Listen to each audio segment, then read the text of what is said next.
quality clients. Yep. Yeah.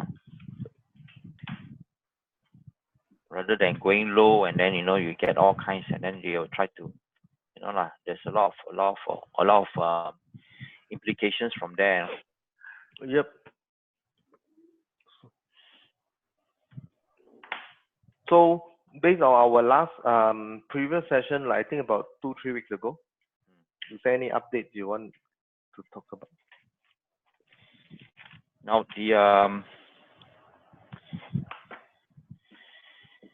because I'm working on like, okay, first thing on the coaching aspect lah.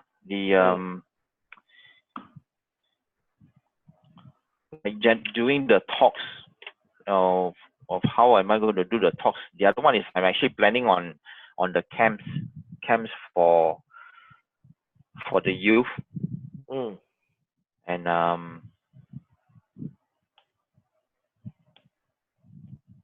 I really approached some property owners, getting their quotations from them. That's why because the other one was thinking of how to go and do the packaging, like the pricing and all these things to factor it in.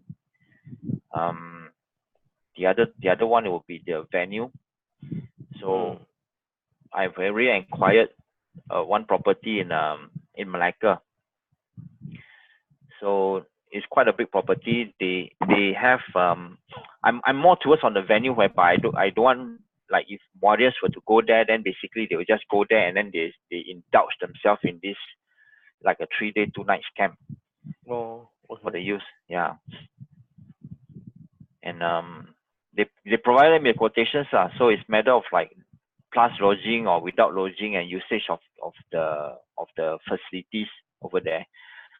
And only thing is that what kind of pricing that I can actually put in, because I'm not aware of how I don't like same thing like what you mentioned just now. Sometimes like Singapore, yes, you can go up to a certain level and then your friends are telling you that that you are undercharging and all this and that. Yeah. So over here it will be the same dilemma that I will face. If you go too low, and then people will think that, oh, maybe no quality. If you go too high, then people will, I mean, the concerns are there. Yep. So I'm just basing on the last one, even though it's one, but when I put out the pricing, the parents never say anything. They never even like, some people would like to, oh, so expensive, can you reduce the fee or whatever? And they just, so it's like, did I undercharge, or is it there, or maybe can I even go up further? So it's the value that how are we going to compare the value and what they are going to get, or the value that we provide and what they are paying for. Last time you charged them is what, 1,000 or 500? 500. 500 ringgit. Yeah. For 2 days. Yeah. Yeah, that one is definitely undercharged. Yeah. That's why they better don't make noise after you realize it. Yeah. So actually it's okay to charge 500 because you need a chance to do it. What's more interesting is did you like tell them original price how much? No. That's the part that you need to work on. Just like my NLP is 3,800 Sing. To be honest, I have not got anybody who have paid 3,800 Sing, but I've got people who paid 2,500 Sing, right? And then I got you guys who paid really much lower in the prac, and slightly like close to 2,500 in the master prac, right?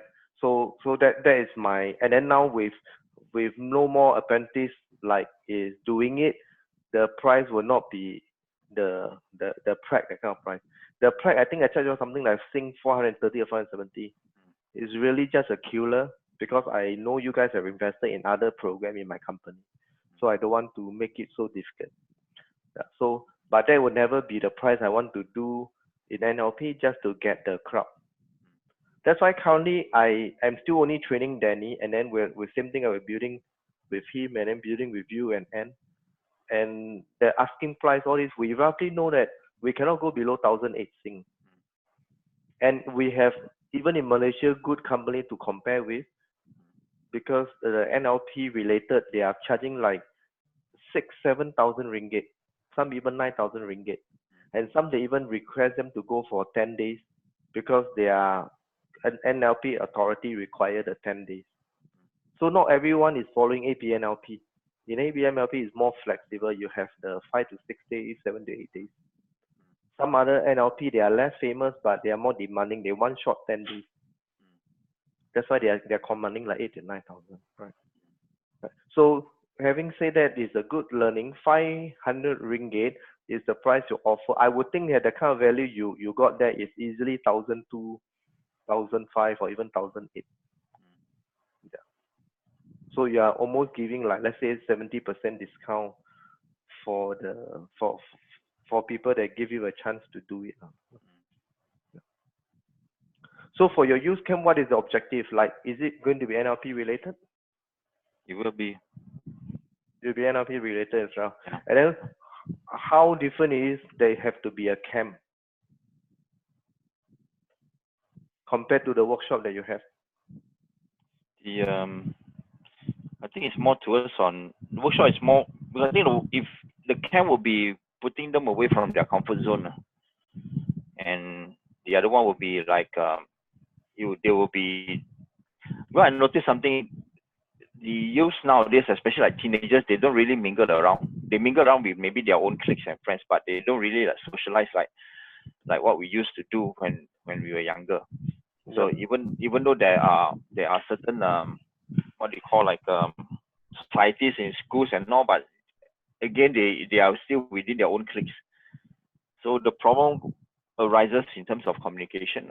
So I discovered that one fact. So during the course of the training, the past training, um, factors like they like one of them she had issue like confidence level. Three of them had confidence issues. Talking to people. So out of these six of them or five of them, and then they have this kind of confidence issue. That means it's actually it's quite significant already in that sense. So if you look at the general population of the youth, even with my own teenage children, daughters and all, I see the same thing. So they will tend to just stick together with their cliques rather than you tell them why don't you go over there, join this and that. They won't want to go because of the confidence issue, not knowing what to say, how to say, or they also think of how will people look at them. So these are the concerns there. And they are quite concerned about how will people think about them, and how if people will start to criticize them. Like one did share in that sense, like people will criticize how she looks or how she talks the way. So these are very issues that concern teenagers. Maybe it does for years gone by, but I think it's more pertinent now when they don't communicate vocally. Talk to each other eye to eye and all. So by using the NLP techniques, I believe that would actually be a way of getting them in. And the other part of the program that I want to do is to go into financial, teach them about what is financial planning, start them young, and how to do wealth creation. Okay. Yeah. That is a good one. So I'll probably combine this either during these 3 days, 2 nights camp. So the purpose of the camp is for them to be there, indulge them in that area, then you probably like break out, depending on the number, it could be like 10 or even up to 15 students or trainees. And then, we will have the same thing like what we normally do, break them up into groups. So they'll be staying in like a resort kind of thing, right? The area is actually they call glamping. So it's like tents,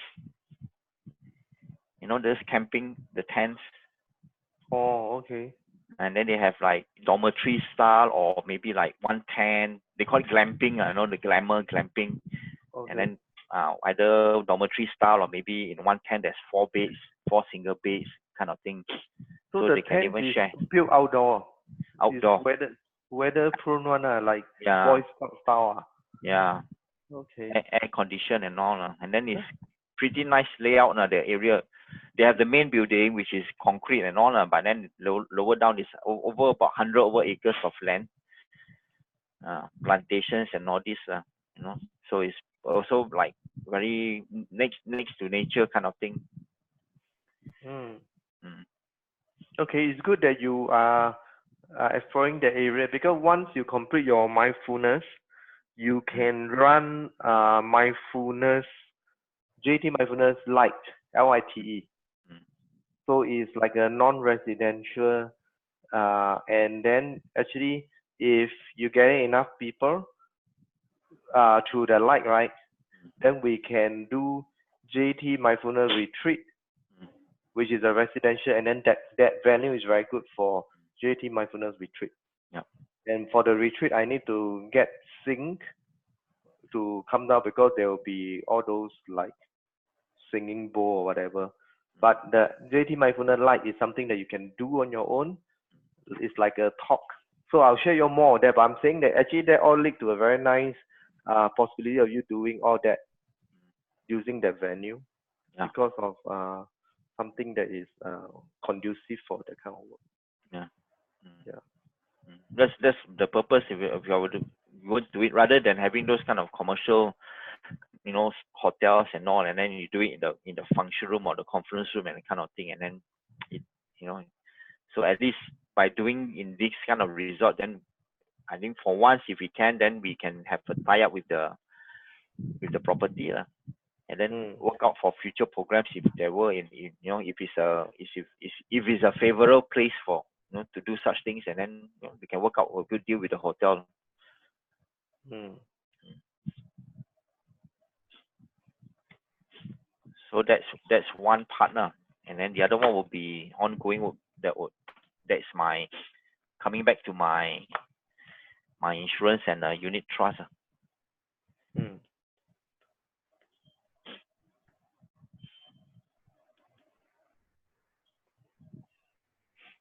Yeah. So on that, what is on your mind? For our aim for my Star Club and unit trust, EAC. Mm. Mm.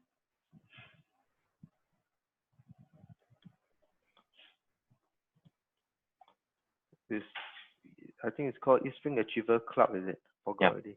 Mm. You done Star Club before now? Yes. How many years ago was that? 3 years ago. That was the year you achieved both, right? Star Yeah. Club and Mm. ESC. Yeah. 4 years ago. And then after that you didn't achieve your Star Club. Did you achieve your EAC again? EAC did. 2 times. Mm. Twice. Okay. Then after that, kind of like lose focus and then didn't get. Okay.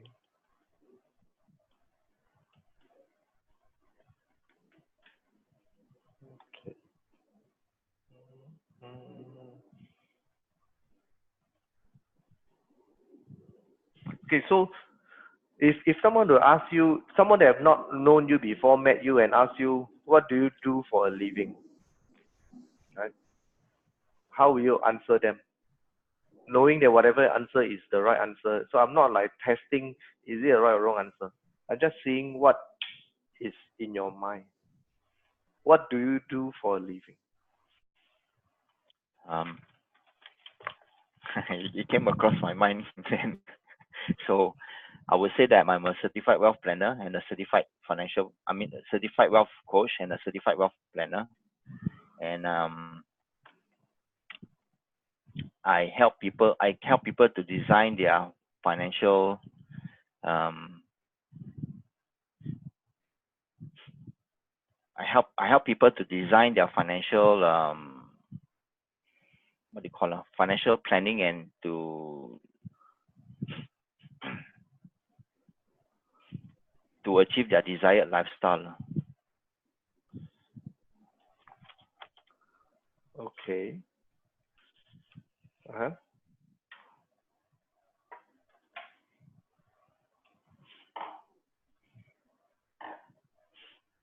Because the other day you were talking to me about like these two parts, where being the certified financial planner and being the certified wealth coach. So the financial planning, the CFP is more towards on the technical aspect of it, and then the certified wealth coach is on the human aspect. Yep. Yeah. So it's how am I going to market myself and combine it to make it attractive to people when I talk to them the first time about Yep. this. So Yep. how is my positioning on that? Yep. Yeah. So the two words that you may want to use to help you to express that would be this thing called psychology and mechanical.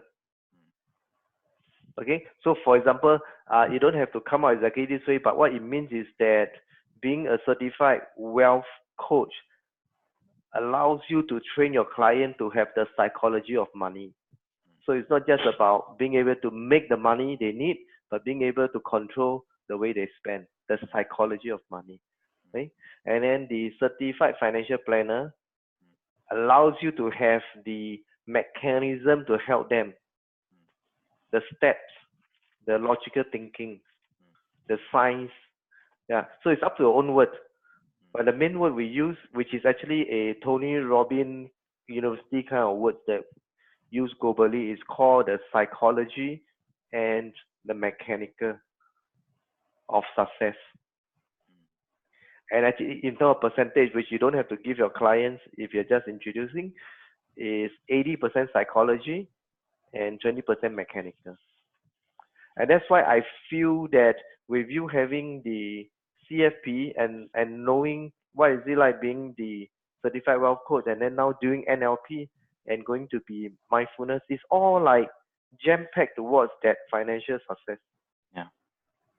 Because I need to remind you this so that you don't see yourself actually deviating.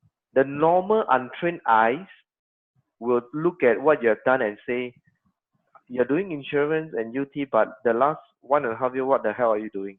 Because they're untrained, ma. They don't get to see the artist doing something to the work, ma. Yeah. And we cannot change their their untrained eyes just by telling them what to do, because perception is projection, ma. So what then we need to have is a high level clarity of something that no need people to understand, but they get to see eventually what it is. So this clarity is something at the end of today's session, with the last session being one-to-one, but definitely not our last session talking to one another, because we are working towards even bigger success. It's for you to close off this one-to-one with the super clarity that actually everything that you have done have not deviated from being a teacher and philosopher of financial planning. You have not deviated. You just got into the psychology of it because you were frustrated that people were spending too much time with the mechanical of it. Right? So now you can see that the big shift in your brain, what you were searching for before you decided to even give me a call and say you want to know what coaching is all about, was because deep inside you were seeing something is wrong in what people are having. Yeah. And then you know that the best way to change is not to tell them they are wrong, but to show what other way to do it. So actually, you have come very far, like what I said in the last session with you. And I know that normal people would think that you are deviating, because I remember you telling me that you met a friend and he even asked you, "Are you still doing insurance, or are you now a coach?" Yeah. Yeah. So you must continue to practice in your brain such answer like, "Of course, I'm still doing insurance. In fact, now that I'm a coach, my insurance become easier because I don't do just selling. I make people realize what solution they need." So you must like cannot jam brake already, lor. Yeah. Uh, Coincidentally, yesterday I had a call from an agency manager, and we are pretty close because last time our office we were sharing the same office, and then now because we shifted to new place, she was inquiring about UT because due to the MOC she got kicked out because she didn't maintain her, she was asking certain details, and then after that she was asking, hey, are you still how are you still doing insurance, and what have you been doing for the past year?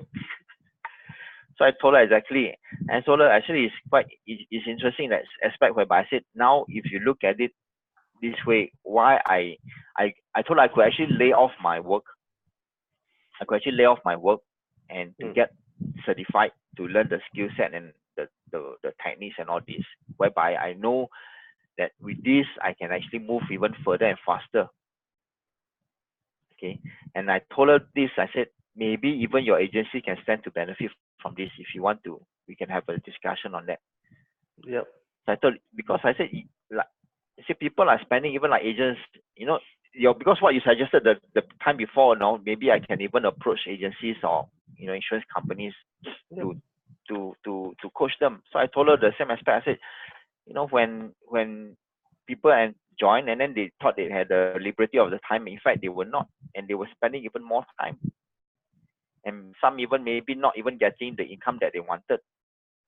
Not all can be super achievers that come in. Maybe some who came in had certain purposes, but they were deviated in a sense by thinking that, everything is about lifestyle. When agencies do BOPs, business opportunity presentations, it's all about lifestyle, having a big house, big car, being able to buy branded stuff. Yep. So I told her, I said, not all people would want that. Maybe some would have different priorities in their life. Maybe they want to have the income, but because the income can sustain a certain kind of lifestyle, or maybe provide education for their children and all. So I said my way is I'm using the techniques that I know, that I learned, even like in NLP and in wealth coaching, to be able to help to guide people in that path, rather than having a set path for them when they join this agency, or this must be the way. So maybe there's a mutual goal, but everyone's journey is different. So I was telling her about it, and then she said, very interesting, because she's linked to another top agency in Malacca. So I suggested, I said, why don't we sit down and then we meet up maybe next week, and I will talk to you, tell you what I actually do. Yep. And then you fight for a complimentary sharing for maybe about 90 minutes. And then you do not hard selling, but you do impressive, and then behind you get the manager to buy in, and then you can still contact me if you face anything, and then help you to figure out some detail. You get into proposing to train them. Then Yeah. Then she asked a question which said, do you need to be, like for this instance, do you need to like show people how well you did, in your sales? I said no. To me, I said no. I said it's mainly the confidence. I don't have to be a top seller to be able to talk. Top sellers will not be able to do coaching. Exactly. See? So top sellers may not know how to guide the person along. They can be doing the top selling because they have their own set of programming or whatsoever. See? But to be able to guide a person to success, maybe not. Yeah. So I said you don't need to be a top seller to be able to coach. Yep. So one quick metaphor would be, you can ask them to do a research. Top gynaes are male or female? What do you think? Even top gynaes male.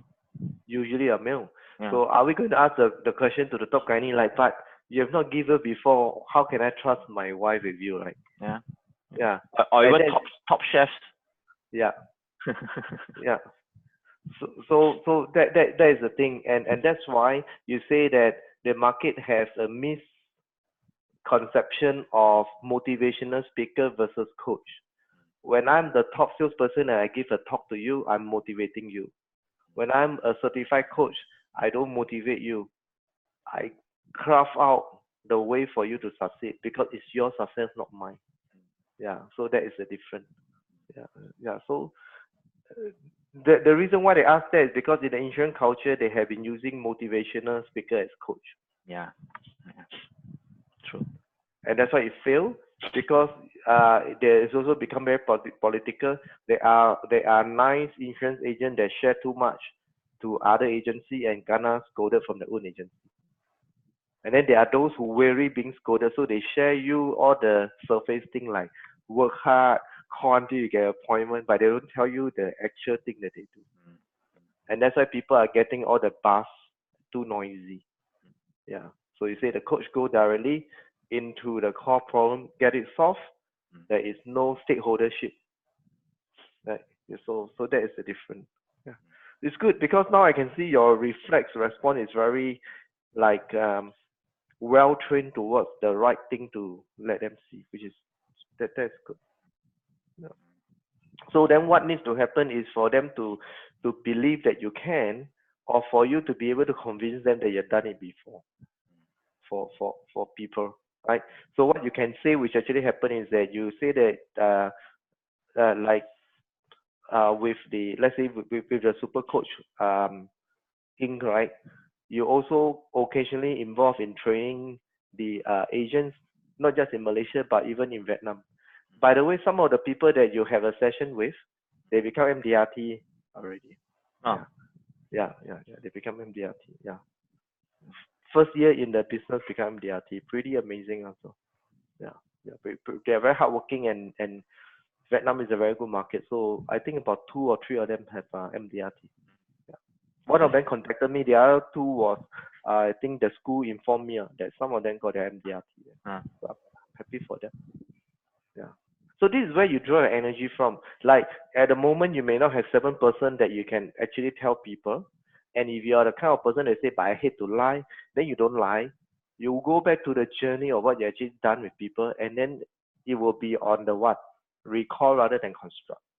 Then the words will become more convincing, and then you don't feel so bad that hey, just because of business I said something that's not true. You just balloon something, but it is true that that thing happened, and then you feel good about it. So when I occasionally get you or Anne or Danny to be involved in certain thing and you guys are receptive, I have my purpose on.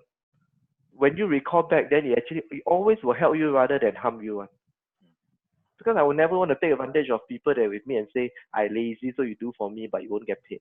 You'll never be one. If you recall back those short moments with them, now give you this chance to say. So that is the important part of forming strategies, right?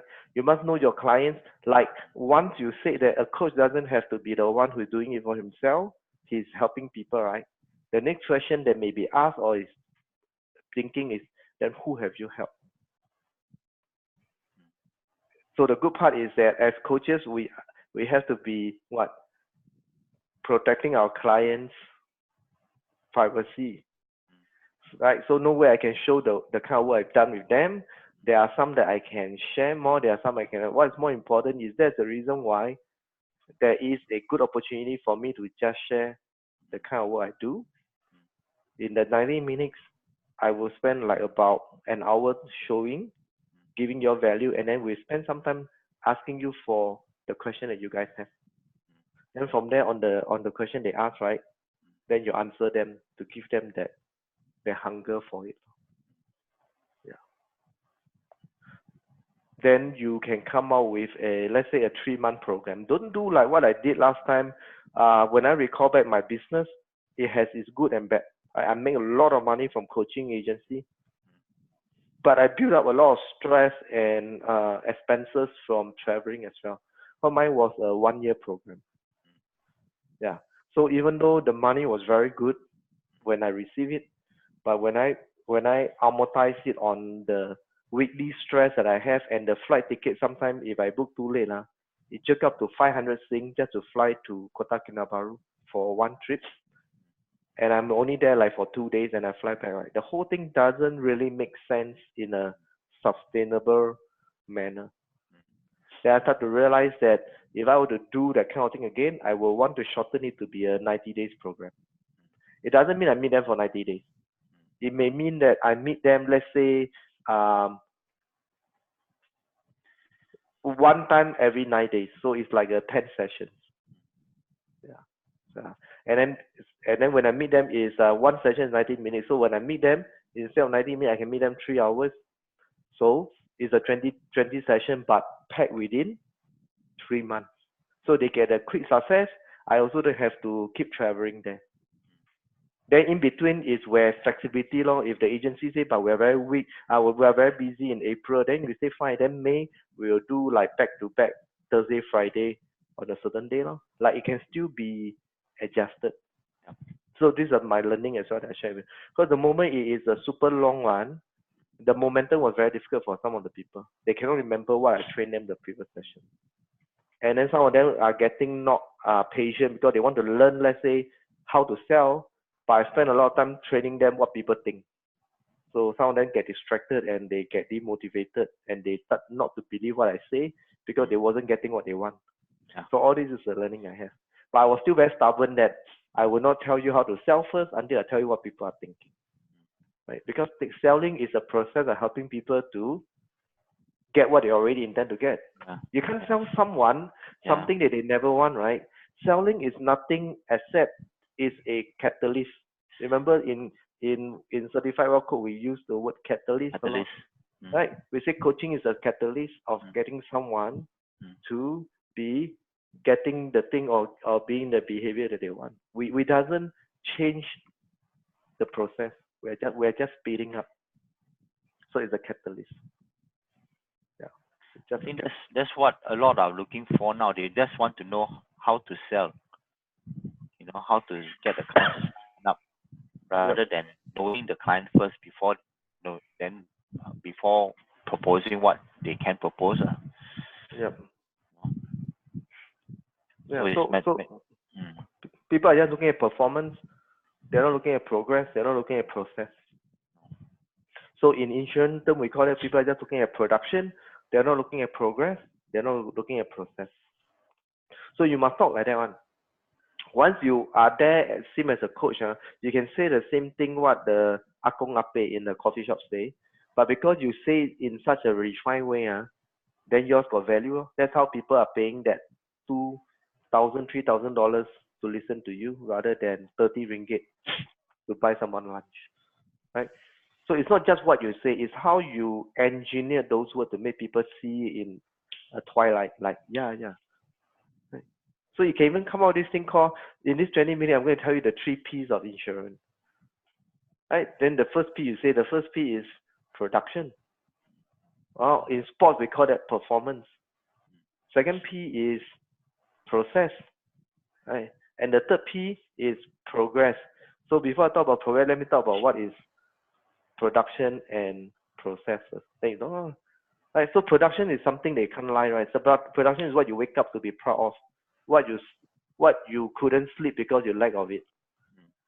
But production by itself cannot tell you anything other than what you have achieved. It cannot tell you how you achieve. It cannot tell you what it means when you achieve it. And it's a number. So when it's a number, it means there's no end. Like, or you have closed 10K, why not 20? Or you have closed 20, why not 30? Or you have closed 30, why took you so long? There's no end to it. Right? So it's a good thing. We're not foregoing it, but there's something that we need to know, and that is called the process, which is what is leading to the production, what is leading to the performance. Then we say, oh, because we have this, let's say, vital activity, or we have this roadshow. So what are the process that you place inside, right? Then you say, actually, these two, right, if agency were to hire you, it's good because you can do, but they are also missing out on the bigger thing that's going to transform. So you ask them before you say the third one, okay? The third one is the progress. You ask them, you say, what is the one thing that this agency have not done, knowing that once you have done it, you will get all the results that you need. Right? And you as a coach don't need to have the answer. Coaches must ask questions, not answer. If you go there with the answer, let me tell you what it is. You are a trainer. So now that you're getting more matured as a coach, I'm giving you more like idea how to project yourself powerfully when you're presenting. So before you go to the third one, you can ask them this question.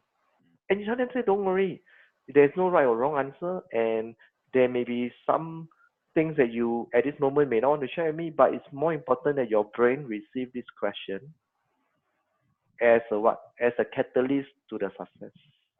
It's like a password I'm giving you. Right? The moment you have the Wi-Fi password, you can access the Wi-Fi. So this is the password I'm going to give you right now.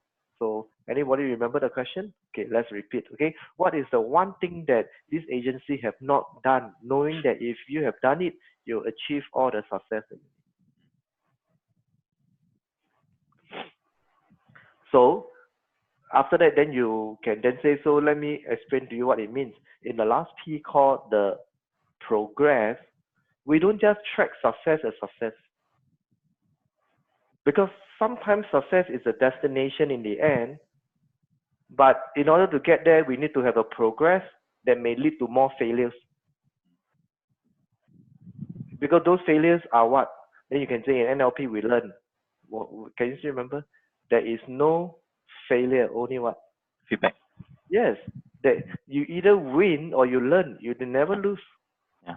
And that's why you say one of the things that make people don't feel like working anymore is because they try and they fail. And what make them want to give up? It's not because they fail. It's because the agency didn't learn it as a progress. They didn't price it as a commodity. Like for example, oh, you see 7%, you can't close any case. What are you doing? Are you doing the right thing? They didn't want to go into the intrinsic of what went right and wrong in each of those 7. You can ask them even one thing. Can it be that an agent keep closing cases and suddenly after 2 years quit the industry? Can it be? It can be. How can that happen? You see, that can happen because even if we don't look at insurance, even in corporate, have you seen people that do so well, earn so much, and then they quit? Some even become a monk. There's a book called The Monk That Sold His Ferrari. Yeah. And then you have the Baskin Robbins, the founder, and then the son decided not to run the family business, and he become also like doing mindfulness and meditation. How was it possible? Have you also seen in agency, which we don't mention him, there are successful agency that got problem passing the whole family business to the next generation. Yeah. And the person rather be an artist or working for a bank selling other people insurance plan. You say, how was that possible? Then you explain, because there was no coach to install the culture behind acknowledging progress. Yeah. So this is the part that is going to make them say, oh yeah, we don't say something that we never heard before. Then you can give them a quick example. What is a progress? If Malaysia team football play with Brazil and traditionally we lose by 3 goals, and tonight we still lose, but we only lose through 1 goal in the penalty kick out. Yes, we lost. Would you agree that we have progress? That's why, then you link back to the first P. It's so dangerous to just look at production, to look at performance, because performance just tell you Malaysia lost again as usual. Malaysian can never win Brazilian. But the coach will track the process and the progress to see which part we have strengthened. Yeah. And this is a very quick way of, oh yeah, shit. Then you don't teach them too much already. You say that's why if I'm given a chance to do a 90-day program, it's not that I'm so good that you'll transform. It's that I'll be able to bring out the good in you that you will transform. My job is to initiate as a catalyst. That's it. Yeah, then behind scene, then you go and talk to the manager. And then pricing wise, before you talk, you can text me. I can have a Zoom with you and then just tell you some of the. Don't charge too cheap. There are ways to help them become more affordable. Yeah. So this is just one method. Like I didn't even plan this, but you can see simultaneously what is already in my brain is anytime I met someone, if I need to talk, I will know what are the things that make them feel like curious. Eh? I don't know whether you remember there was a tree circle because some I trained in a class, right? For you is more. Do you know that there's three circle? One is called what I like. I think I trained you before on that. Right? Yeah. Yeah. Can you remember the three circle? What I like.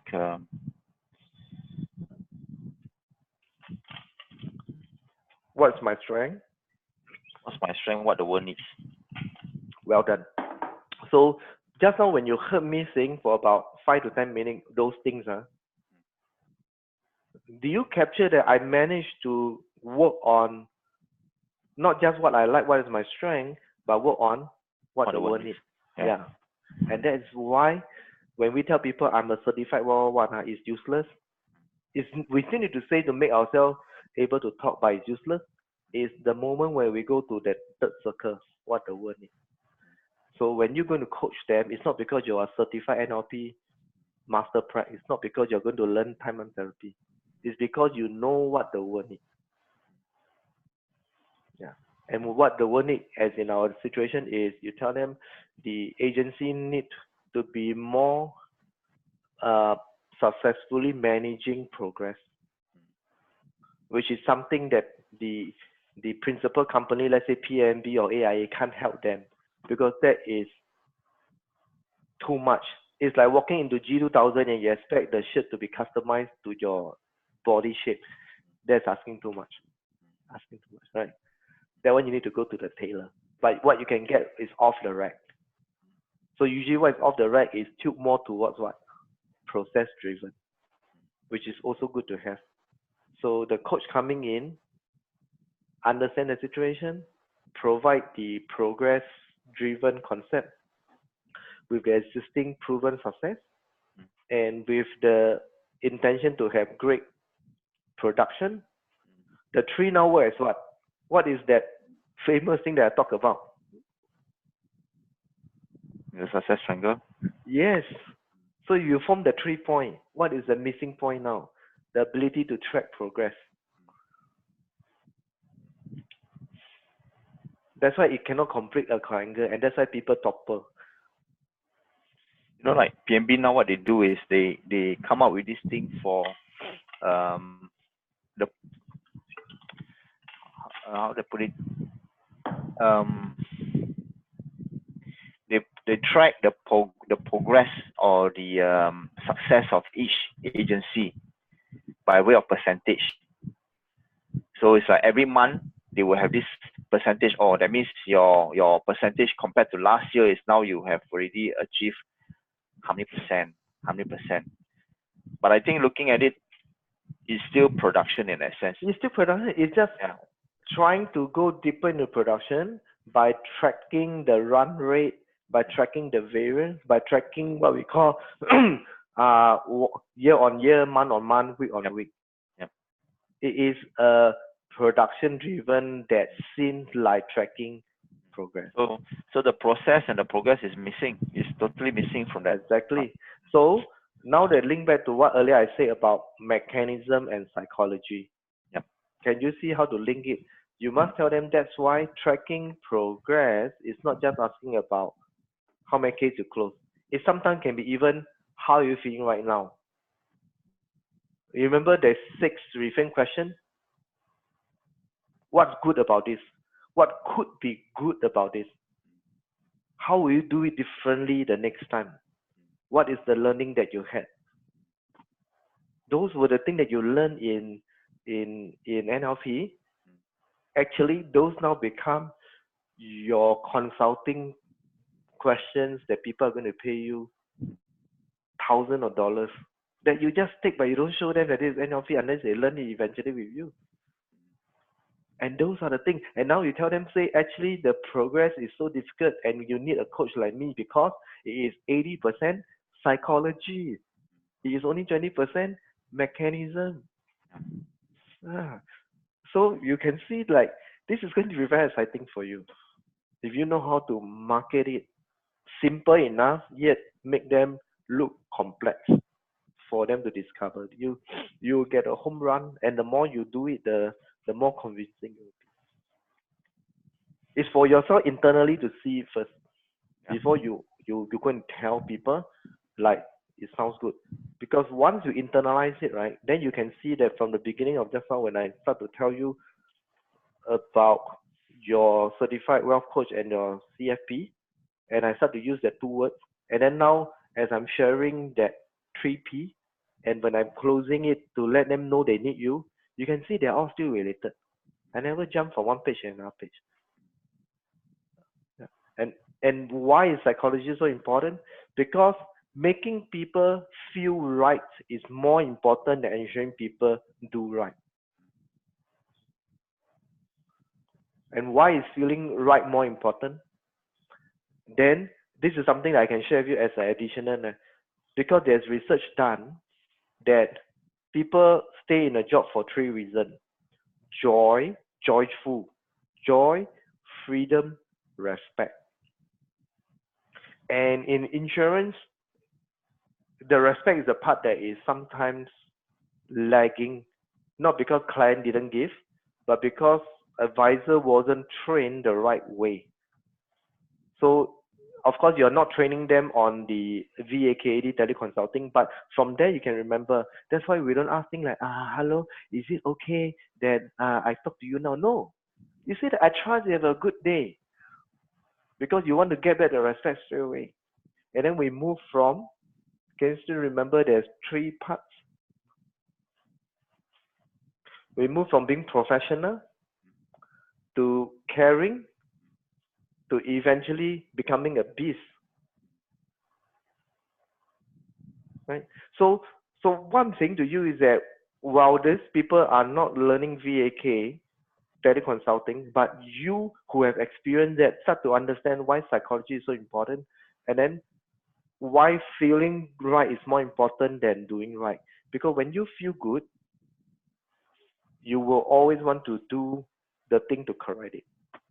And that's part of NLP. If you still remember NLP, internal representation is IR, right? What does it affect? Start S. We always say get into a pit, what? Yeah, so it affects the state. So the IR will affect the state. And what will the state affect? When you are happy, do you walk differently compared to when you are sad? Yeah. Yeah, so you affect the physiology. Yeah, and that will also in between affect the side B, the behavior. Like the physiology of someone who is totally happy, when someone is giving a pamphlet, you will either just take it with a smile, or you say it's okay, I don't need it. But you behave differently from someone who is damn sad. When people give you, you don't even want to look, you just walk past like I don't care, my life is always so miserable, stop selling me things, I don't have money. Your behavior is different, right? If you are feeling extremely happy and someone you don't like walk past and like look at you, you tend to like also want to smile back because you are in a good mood, even though you don't like the person. But when you're not feeling good and someone that you hated walk past, you feel more angry or you just ignore. So behavior and your physiology can be affected by the state, but the state is affected by the IR. So when you are able to train them to always have good IR, what happens now? They can maintain the state that they need. So how do we maintain good IR? Is it that they must always make sure people buy? No. They make sure they know how to manage their what? Their filter tank. Right? As long as they know how to manage their time, the space, the language, the value. Now you start to see, oh my God, all this is your consulting. You don't need to search anywhere else already. And that is going to make you very respectable. Yeah. Yeah. So basically, I'm just giving you like, and it's recorded, so it's good. So in case you like didn't catch something, you can always go back to some parts where you know what I'm saying, and then you can do it in your own way. Yeah. So that You are linking everything you learned and help people to get into the progress in it. Right? You can even throw them questions like, do you know the difference between values and belief? Hopefully you know the difference instantly. Do you know the difference? What is value? Values would be how do I say? I think I need to take back your master plan already. Change the name that I give to Danny next weekend. What is that? Value is what you deem to be what? I deem to be. Value is always related to something. Important. Huh? Important. Yes. Value is whatever you deem to be important. Very simple. Yeah. Like I value friendship. Yeah, it's important for you to have friendship. Then what is belief? It is a decision. It is a decision that you make to be of. Jialat already. Lucky this is 1-to-1. But it's okay lah. It is my way of constantly like oiling you guys. Like you may not remember it like a moment before I ask, but I hope that after now that I ask, you make a decision to remember them so naturally. And really, it's from all this that even though I don't have a big crowd, but I have you, and it's good enough. For me to win respect from you is not just how good I look on stage, with the kind of prepared message I have for the crowd. It's how liquid I have with knowledge that I train that I can use it instantly without referring, that I'm always proud of. It is not a skill that I'm born with, it is effort that I put in. So let me complete the whole sentence for you again. A belief is a decision that you have made to be of absolute certainty. You don't have to experience it before, you don't have to have seen it before, it don't have to be proved by science or statistics. It is just a decision you have made.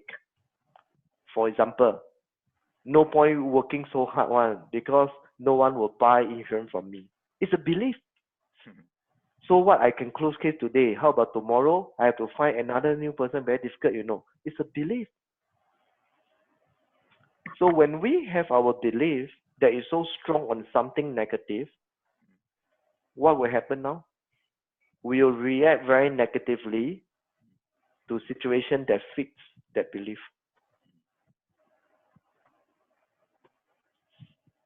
That's the danger of having negative belief. Like for me, if you look at me for the last 2 over years, my business has like gone from different kind. I won't call when it's good, when it's bad, because all are designed by me to experience. I've gone from like busy every week to train agency to now more busy, like charging what is going to happen with me and my apprentice, and more one-to-one and more of mindfulness. And then, how do I put it? I have never in one single moment give up. Even though there are times that I get worried also, like, how like that? I never. Why?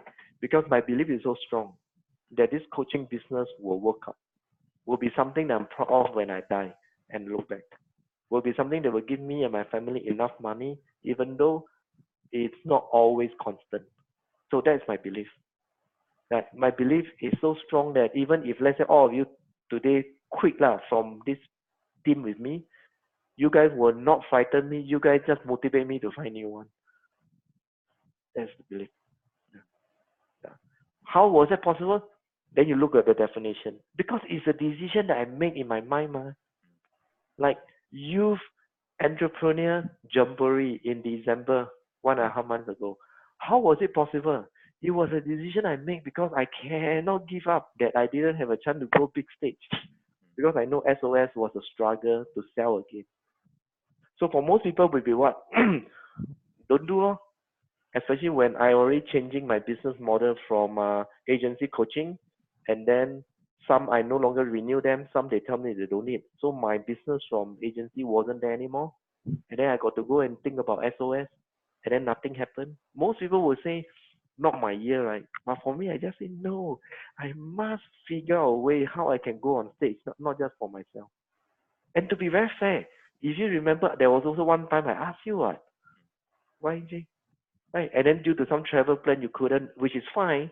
But you saw how I was like holding on tight to as if it's going to work. And when we recall back some of those great pictures, it's greater than what my mind could have visualized. So I'm really just using that to let you know, like don't just look at good time how people do it. Look at difficult time and look at normal time how people do it. The belief cannot change. Because if let's say right in front of us there's money and then we say, I believe I can make money, it's like 报价 what? Okay? So learn from who? People who buy the 4D. Not that I'm asking people to go and buy 4D, but learn that thing. There are people who have been chasing number for 35 years. And if you ask them, Uncle, 35年了都没有开, you know what the person tell you? I know you have not opened. But I will not forgive myself if I didn't buy and that weekend it happened. That means they still believe that they have a chance. For 35 years, rain or shine, they will queue up to buy. They know that 99.9% they cannot win, but they are not giving up on what? On the 0.1%. That what if this is the day that I didn't buy and this is the day it comes out? Yeah. That is what we need to learn about belief, right? So from there, you are telling your client, so let me as a coach train you how to make powerful decisions. And this powerful decision is not just asking you to like decide who you marry or what you buy, but powerful decision that can help you to form empowering belief. Because they go back to the definition. Because a belief is a decision that you have made to be of absolute certainty. Okay? And then you're going to learn timeline in late March. And then from there, you're going to learn more that the decision that you make is because of SEE, significant emotional event that have happened to be the first event that caused the root cause of it, that created the what? The anger, the fear, the guilt. Yeah. So if you want to go very deep when you're doing the coaching, you can. Yeah. And that make you like perfect already. No one in insurance tell them like that. Yeah. Yeah. So you see the big picture. What I want to harness your thoughts is that whatever you learn in the last 1.5 years, be it the one-to-one with me or those certification programs, is really all very, very related. Okay. And it will transform you. But this year is the year you need to put your act together. You may not profit 100% this year, but your journey towards that big profit need to start from the harnessing. And that's why now you're doing all this. Doing the youth is good. Explore some opportunity to do agency. Don't have to be prudential. Yeah. In fact, given a choice, it's better you don't do prudential because they like to compare apple to apple. So they may be more sensitive to the first P, which is production. Right? Even though you can bypass that and say it's not important. But if they give you a chance because it's of a friendship and they know you, then it's fine. I'm not saying you cannot do prudential. But you must open up and say, I am actually representing the industry. I have a few certification that is international recognized. I am internationally recognized for my CFP. I am internationally recognized for my NLP. And I know many people do not know about what is certified wealth coach. But once they know, we also want to be regionally recognized. So that will then make you float above the prudential agent giving a talk. You are standing on the authority of an international certified practitioner giving a talk. Yeah. And that's why once they can see that, then it's fine. Yeah. That is my purpose on that now. I think I think ultimately when we work on the other aspect would be whereby when these people go through this kind of coaching, then they will be able to perform better and at the level where the professionalism is higher. Mm. And then they can get down to the details of the clients rather than know. Even up to today, we still have this perception by the community on insurance agents. Yep. And then, Yep. I mean, majority are still negative, lah. Even though they know that insurance is important, but how are these people? So indirectly, you will also make my job easier when I go and talk to these people, whereby the acceptance level is really that the knowledge, the community's knowledge is really known. Yep. Yeah, I think it would help to boost up this industry as a whole, And that's why eventually, in a longer timeline, like in this coming 3 years, your agency for insurance will be that you will be more like a platform speaker style. You don't do the direct selling. And if you really want to have like the high commission, you need to create a proxy so they will close it for you. You need to form a team that are not so inspired like you to be the platform speaker so that there's no always struggle who talk. You can be on talk. That let's say, and then the clients like what you propose, then your team still need to go to them and sell almost like a normal insurance agent, but with them opening up because you have created that education and information like um, sharing. Yeah. So it's what I call a indirect selling technique, or sometimes people call it seminar selling. The only difference is you don't be the one who then say, so raise your hand who want to buy, let's say the insurance plan right now. No, you don't do that. But you just tell them, say these are the things that people, if they buy, this is what they need to look for. And then you say that you personally train a team of people. They're not just able to explain product, but they want to make sure that they understand what is it they're looking for. And that's why they are under my team, right? So when they talk to you, be very relaxed because they won't be hard selling, or else they won't be my team. So when you are able to say all that, right? So when your team give them the name card and contact them to meet up again, the whole setup is a little bit different from insurance agent talking to. Right? It's like the doctor say something and then the nurse help to sell the medication. It's easier, lah. Huh? Doctor say this and then yeah. So because you also don't really like to do a lot of hard selling based on your previous success in insurance, I think 70% are from like referrals. 60-70% are from referrals. Based on what you shared with me about if you were to do MDRT, how will you be able to achieve it? You say that you can go back to some client that you already know, talk to them, right? So you are not really the type that generate like fresh new one, but you need fresh new one. Then how? So you need to do indirect. So now it become very good for you, if you can do this correctly, because it means that you no longer need to be heavily seeing one-to-one. Two, you can easily recruit people and tell them this. When you join me, I help you find customer. And it's not a statement to bullshit, it's true. How do you help them with? You run seminars, but they must support the seminars. As in, they are there to capture the client. But you are the one who do the talking one, not them. So you say, when you join me, I help you find a customer. I had for a client who offered to, because he has an accounting firm. So I was sharing with him about this wealth creation and all this. So he said actually it's a good idea because sometimes his clients will ask him for advices on in terms of investments. I said, yeah, investments again is still very theoretical, but if we do it on a holistic way, on a different way, now when I know if we do it on a psychological way, I think that will actually attract more people. So I think that is one platform that I can tap on from his clientele alone, which is he's one of the top accountants in MOA.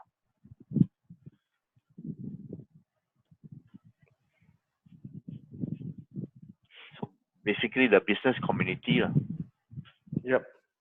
So I think that will be a very good platform. Therefore, you can also create a retreat workshop for the insurance agency. Just getting them in so that they are doing like a, how should I put it, like a team bonding or like a fast track selling. Yeah. So there are many ways you can do. You are pretty much there because now you're focusing on the youth and focusing on the financial sector. This will be the two good ones for you at the moment. Yep. Say like the agency coaching, you know, I want to just inquire about the kind of pricing model that I believe they will ask me if I meet up this agency manager next week. She will probably ask me about the pricing, you know, what kind of pricing that they will be looking at. So if you like what I propose, right, you can just tell them that, okay, I have this result proven 90 days program, right? Actually, this 90 days program is also biologically very convincing. Do you know that if I were to change to a new mineral water that, let's say, very healthy, my body doesn't react to the benefit until 90 days because our body have full blood circulation change 90 to 100 days. Research also shown that if we change the behavior and we didn't keep it lasting more than 90 days, autopilot back to the old behavior. So now, because of this psychological support, your this 90 days become powerful, right? But it doesn't mean they meet you for 90 days, right? So that's why the next question I want to ask you is, if now I'm your client, what you can tell me there's a 90 day, but actually how many sessions you want to sell me? You cannot say I want to sell you as many as I can because that is not relevant, right? Like the doctor cannot give you as many Panadol as you can sell, right? It doesn't make sense for the user. So you need to figure out 90 days is almost like 3 months. So you figure out 1 month, 3 to 4 weeks. Let's say 4 weeks, right? 4 weeks. So 90. So actually, if you do once a week, it is 12 sessions. But to say 12 sessions is very boring. To say 90 days is very powerful. But you need the 12 sessions to chunk down on the pricing model. Right? So this is how I think. I don't just come up with why 12, why not 21? There's a reason behind it. So let's say if you are going to sell 12, then you got to think of each session how long. Right? Each session how long? Because you're not really doing the flying over, right? So your time you can be a little bit more generous. Like don't sell it so expensive like what I did. Mine was 90 minutes is I think how much 500 Sing or 750 Sing. No, I think your session is 90 minute session. 90 minutes, I think it's 500 Sing before discount. If they buy like full year one, right, then it's 350 Sing. But they need to get minimum 2 sessions per time. So that means each time I see them for 3 hours, I make 700 Sing. And when I do it correctly, I was able to get 2 agency when I per visit. So per single day, I was making already 1,004 Sing. And it's not per visit I make the money. It's one shot I make the money for the whole year. Yeah. So let's say if you're, because for you, you're not really traveling. If you do 90 minutes,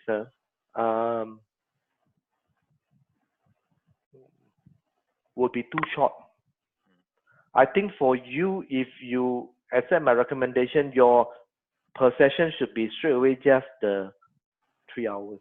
Yeah, that's what I was thinking. Yeah, because I do it that way because if I just say 3 hours, then too expensive 700 Sing. That is 2,100. So I have my reason why I in a way I play a trick on their mind. I break it into, they ask me one session how much, I say one session is only 350. More acceptable. But they forgot that that one session is not really the one session, it's only half. Yeah, but for your case, you can be more generous. Yeah, because you're not buying the Singapore flight all this and hotel and stays all this. So let's say you work on the 3 hours, then you have to decide two things, the final price per session and what is the minimum number of people inside, minimum and maximum. Which means that if you are selling to agency, you can sell either per head or you sell per session. Right. If you sell per head, then there's no cap to the maximum lah. But if you sell per session, I think you need to put a cap lah. Like let's say 20 people. If not, they put in 40 people and then you sell them too cheap, you also hate it because you are managing too many people. Yeah. Yeah.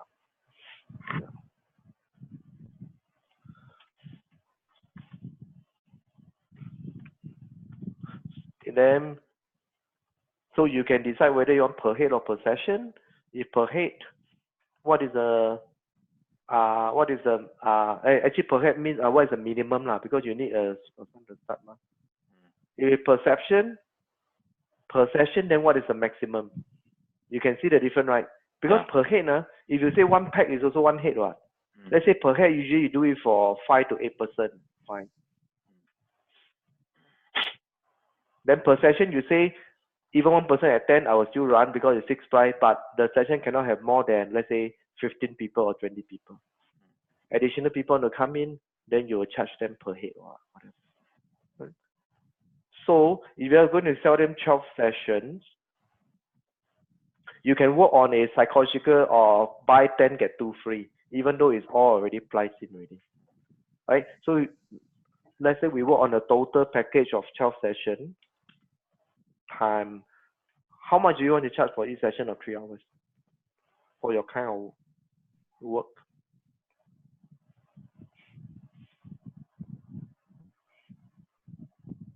I think in this instance, at least I think around 800 ringgit.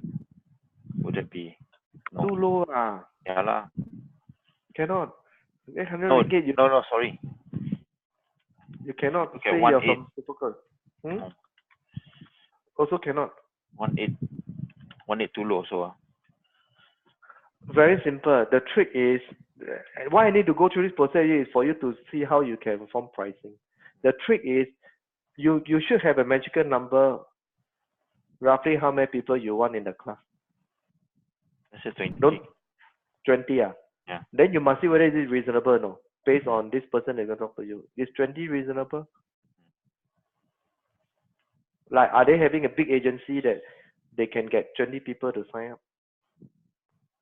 Her own agency is not until 20, but the mother agency has more than 20. Yeah. So let's say if you were to work on her agency, because her mother agency, then mother agency can say Prudential got more than 20 also. Yeah. So it's too far, right? Yeah. So in order for you to have a quick start, what kind of number you? Because it's a small agency, she has less than 10. Okay. Less So than you 10. need to fit into what keep people up at night, what the world needs. So if you know that she is less than 10, and if you tell her that you look for 20, you're asking her to climb beyond that comfort, right? So if you tell her that you can work with minimum 8, you are also telling her that she can put the 8 in because it's within that. So this is just how you can look at it. Okay. So let's say we look at 8 and look at the 3-hour sessions, and agents willingness is one thing. Okay, ability to pay for a coaching, not willingness but ability to pay. How much would you think individually they can pay?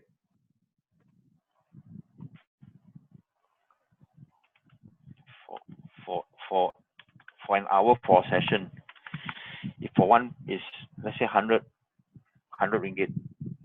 100 ringgit, fine. Okay. For ringgit. 3 hours, for 3 hours. Yeah. So it's about $30 per hour. Okay, fine. Right.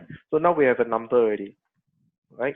So if we take 100, right, times 8, which is a very simple manner. So now you know 800 is confirmed inside already, right? So 800 confirmed inside means now you want to price it as a stretch. So how do you price a stretch? You can price around 1,200. 1,200. So 1,200 times 12. So is 14,400, right? So you can round up to about 15,000 for 10 sessions, and you'll give 2 for free. But you need minimum 8 and maximum 12. So now you start to get the person feel that they kind of can manage, because minimum 8, maximum 12.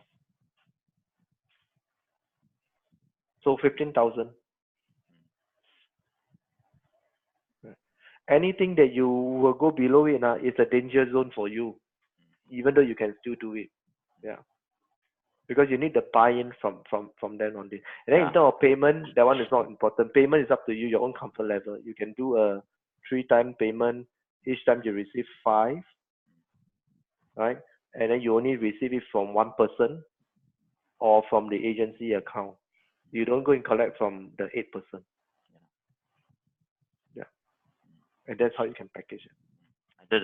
Either the agency manager themselves pay, or then they will do their own thing. And then you say that yeah. So this is what you can do. So at least I give you something like as a guideline. And not just giving you, but I show you how I do it in my real business. Yeah. I take care of my own interest, but I also want to take care of what their ability to pay. Then I need to do a stretch for them. Then I give them that wild card. 8 to 12 means that if they can get 12, it's cheaper for them, right? So you tell them that this is for 10 sessions, but I'm going to give you 2 for free, rather than they go and price in into 15 divided by 12. And that's how you keep your authority. Yeah. So end up if you can get 10, each person is about 100. Each person is about 150, right? But no, it's not 150. 150 divided by.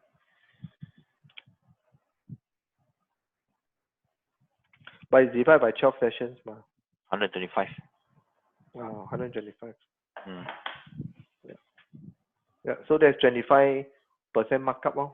Yeah. So it's within the psychological band already. Anything they want to go below that, they are pulling your leg, because in the market, unless a person in love with you, they will not do it for you for free forever. Yeah. Or they are not qualified and they're just stealing your database. Or you have them pretty girl that wear revealing clothing and they don't mind standing there training so that they can look at the girls. Other than that, this is a very reasonable proposal already.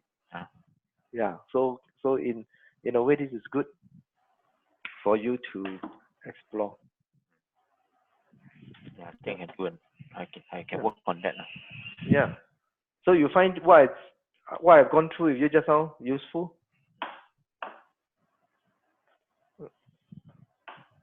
Yeah, I think it's a value, how they attach the value to it.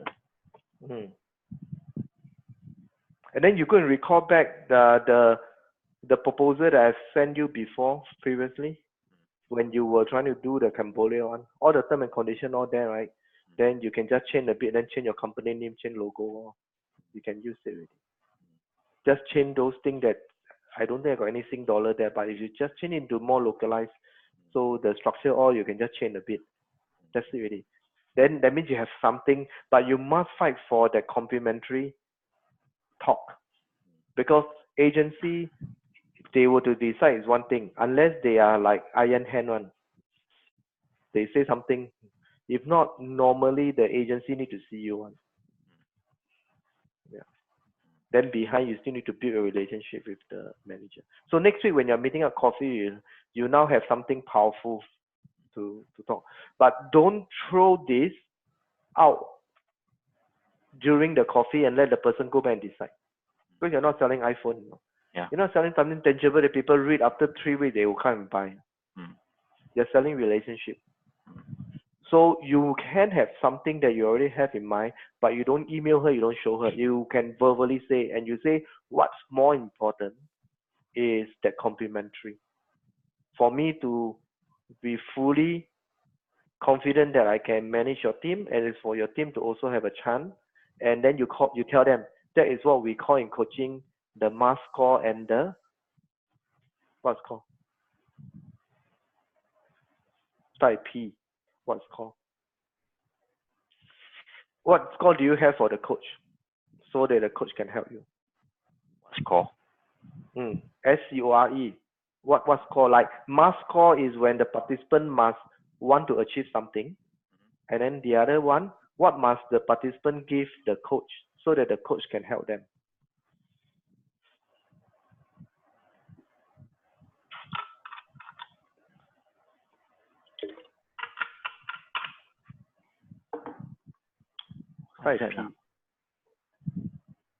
What happened when that score is low? For example, let's say the coach say, everybody stand. Then the person say, who are you to ask me to stand?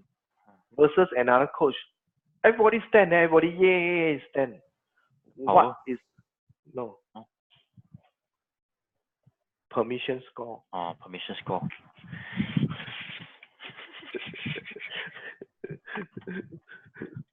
Yeah, permission score. Only thing I think they may want to have it in Mandarin. They want to have it in Mandarin. You can explore with like me, or you can explore with Moon or Sunny. It's up to you. But I still feel that you should be involved in it because it is something that you need to. Yeah. It will be, because I think predominantly Mandarin is the way over here. Yeah. So because of the traveling, right? So it'll be more reasonable if you are able to work with someone, let's say, who's already in Malaysia. Yeah. So but if they were to get you to talk in English, does it mean that they totally do not have the ability to understand? I doubt so. I think that it's not a major issue actually to me. Yeah. So I believe I can basically I can do a mixture. I can do it more like bilingual as well. Yeah. So you can explore that, and then eventually once they confirm hire you as a coach, then you can within the group get someone inside to be the moderator of what you share. Yeah. So that is not something very difficult. Yeah. But the truth remains that in Southern they really like to have the Mandarin. Yeah. There's a reality, and it's okay because there will still be people that like to have the bilingual and the English. Yeah. So get the deal, and then we have a strong team, so you don't have to worry. There will still be access on how to get it done, or some of the words you're not sure how to use, you can ask me.